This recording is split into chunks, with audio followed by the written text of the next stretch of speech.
महाराष्ट्रामध्ये मुख्यमंत्री, उपमुख्यमंत्री आणि 2 उपमुख्यमंत्र्यांच्या शपथविधी झाल्यानंतर आता प्रत्येक जिल्ह्याला एक ओढ लागलेली आहे की नेमका आता आपल्या जिल्ह्याचा पालकमंत्री कोण होणार आणि आपल्या जिल्ह्यामधून कोणाला मंत्रिपद मिळेल आणि कोणाला लाल दिव्याची गाडी मिळेल याची अपेक्षा. तर आता सगळ्यात महत्त्वाचं म्हणजे आता आपण जाणार आहोत परभणीमध्ये. आता एकंदरीत आपण परभणीमध्ये जर पाहायला गेलं तर एक वेळ फौजिया खानच्या माध्यमातून काही काळ इथे पालकमंत्रीपद मिळालं, परंतु त्यानंतर बऱ्याच वेळेस मुंबईहूनच या ठिकाणचा कारभार हाकला जात होता. मग आताच मागले माजी जे पालकमंत्री आहेत संजय बनसोडे यांनी देखील असं सांगितलं की एवढी धूळ, प्रचंड धूळ, म्हणजे परभणी ही सातत्यानं मागासलीच म्हणायचं. याचं नेमकं कारण काय? नमस्कार, मी गणेश शिंदे आणि आपण पाहतात राजमुद्रा न्यूज लाईव्ह. परभणीमध्ये नेमकं हे पद कोणाला गेलं पाहिजे आणि कोणाला जाणार, की पहिल्यासारखं बाहेरचाच माणूस येऊन येते पालकमंत्री होईल आणि फक्त झेंड्यालाच या ठिकाणी येणार, असं काही होणार का? आणि बऱ्याच वेळेस चर्चा देखील रंगल्या होत्या. मग यावेळेस नेमकं काय होणार यात पाहणार आहोत. कारण की आता एकंदरीत आपण पाहिलं आहे इथे महायुतीची म्हणजे एक हाती सत्ता आली. एकंदरीत परभणीमधून 4 विधानसभा होत्या आणि या 4पैकी 3 विधानसभा मतदारसंघामध्ये महायुतीचा झेंडा लागला आहे. त्यामध्ये सर्वात प्रथम पाहायला गेलं तर गंगाखेड विधानसभा मतदारसंघ.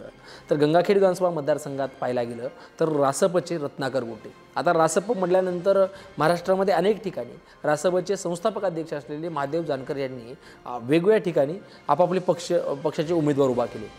परंतु याच रासपचे माजी प्रदेशाध्यक्ष राहिलेले अनेक वेळा आणि एकमेव रासपचे आमदार असलेले रत्नाकर गुट्टे यांनी मात्र रासपकडूनच इथली निवडणूक लढवली आणि त्यांना भाजपाचा पाठिंबा त्यांना मिळाला. महायुतीचा पाठिंबा रासपचे माजी प्रदेशाध्यक्ष रत्नाकर गुट्टे यांना मिळाला आणि त्यांनी जवळपास 30-35 हजारच्या मताधिक्याने ते निवडून आले. एकंदरीत पाहायला गेलं तर लोकसभेची निवडणूक झाली. लोकसभेमध्ये जवळपास या 4ही ठिकाणी आपलं महादेव जानकर यांना लीड नव्हती, परंतु विशेष म्हणजे गंगाखेड विधानसभा मतदारसंघातून त्यांना एक 6-7 हजारची लीड मिळाली होती.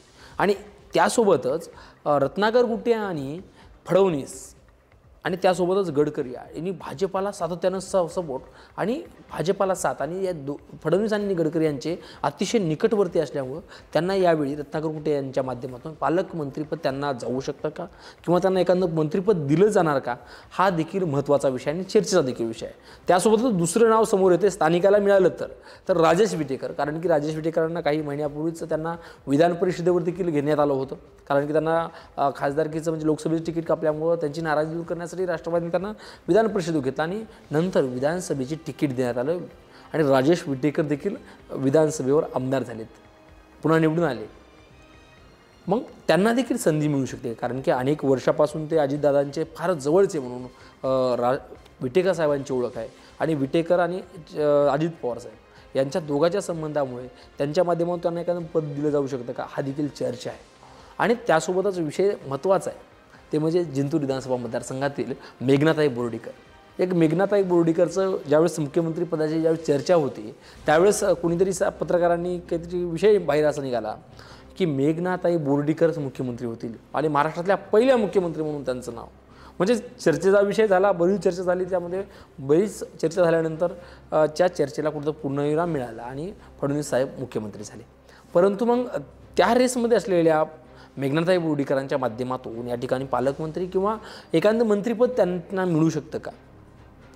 एक तिघापैकी कोणाला तरी एकाला मिळेल का? पुन्हा एकदा आपण एकंदरीत पाहायला गेलं तर फौजिया खानच्या नंतर आणि फक्त फौजिया खान हे अल्पकाळासाठी या ठिकाणी पालकमंत्री होत्या, त्यानंतर लगेच सतांतर झालं. शिवसेनेचे दिवाकर रावते या ठिकाणी पालकमंत्रीपद त्यांनी देखील काही काळ स्वीकारलेलं आहे. त्यासोबतच त्यांच्या काही अडचणीमुळे त्यांच्यानंतर गुलाबराव पाटील या ठिकाणचे पालकमंत्री झाले आणि फक्त झेंड्यापुरतंच यायचं. परंतु या ठिकाणची काही मूलभूत गरजा होत्या, या ठिकाणच्या मूलभूत प्रश्न होते. जर एखाद्या स्थानिक माणसाला जर या ठिकाणचं महत्त्वाचं पद दिलं तर हे पद 100% त्या मूलभूत गोष्टी सुटवण्याचं काम होईल. परंतु दिवाकर रावते यांच्यानंतर गुलाबराव पाटील असतील, त्यासोबतच नवाब मलिकांना देखील संधी दिली होती. त्यांच्या ईडी प्रकरणामुळे मग पुन्हा अजून शिंदेसाहेब ज्यावेळेस भाजपाकडे आले, सतांतर झालं राज्यामध्ये, त्यानंतर मग डॉक्टर तानाजी सावंत यांना देखील संधी दिली. मग तानाजी सावंतच्या नंतर ज्यावेळेस राष्ट्रवादी महायुतीमध्ये आली त्यावेळेस अजितदादा यांचे अतिशय निकटवर्ती असलेले उदगीरचे संजय बनसोडे यांना देखील इथलं पालकमंत्रीपद देण्यात आलं. आणि एकंदरीत पाहायला गेलं तर अनेक वेळा बाहेरचाच माणूस येऊन इथे पालकमंत्री होतोय. मग त्या माध्यमातून आता विद्यमान आता या अगोदर जे होते संजय बनसोडे यांनी देखील एका कार्यक्रमात म्हणजे एका बैठकीमध्ये पत्रकार परिषदेमध्ये सांगताना सांगितलं की मी परभणीत फिरत असताना मला सातत्यानं धूळ दिसते. कारण की परभणी जगात जर्मनी भारतात परभणी म्हटलं जातं आणि परभणीला खरंच विकास नाही. मग हा विकास झाला पाहिजे. किती दिवस म्हणायचं का परभणीचा विकास नाही. मग परभणीचा विकास करण्यासाठी आता एकंदरीत पाहायला गेलं की परभणी शिवसेनेचा बालेकिल्ला म्हणून समजला जातो. कारण की इथले खासदार जे आहेत ते संजय जाधव आहेत, बंडू जाधव. कारण की 2-3 टर्मपासून सातत्याने ते हॅट्रिक मारले त्यांनी. त्यासोबत इथले विद्यमान आमदार जे आहेत राहुल पाटील हे देखील परभणीमध्ये त्या विद्यमान आमदार आहेत. मग या ठिकाणचा बालेकिल्ला जर महायुतीकडे कुठंतरी यावा असं वाटत असेल तर या ठिकाणच्या स्थानिक जर माणसाला जर संधी दिली तर कुठंतरी त्यांना हिरवा कंदील मिळू शकतो. परंतु नेमकं चर्चा वेगवेगळ्या कट्ट्यावर वेगळी आहे. परंतु तुम्हाला नेमकं काय वाटते, या 3 सत्तेमधील आमदारांना कोणतं पद मिळेल? का एखादा विधान परिषदेवरचा आमदार कोणता स्थानिकच्या एखाद्या मोठ्या नेत्याला एखादं पद महत्त्वाचं मंत्रिपद मिळेल का? किंवा पहिल्यासारखंच एखाद्या बाहेरच्याच माणसाला पुन्हा या ठिकाणी पालकमंत्रीपद मिळेल? नेमकं तुम्हाला काय वाटतंय? तुम्ही नक्की राजमुद्रा न्यूज लाईव्हच्या कॉमेंट बॉक्समध्ये टाकून आम्हाला नक्कीच कळवा. धन्यवाद. आणि राजमुद्रा न्यूज लाईव्हचा प्रत्येक सत्र नक्की पाहत राहा आणि वेगवेगळ्या कॉमेंट्स देखील आम्हाला द्या. धन्यवाद.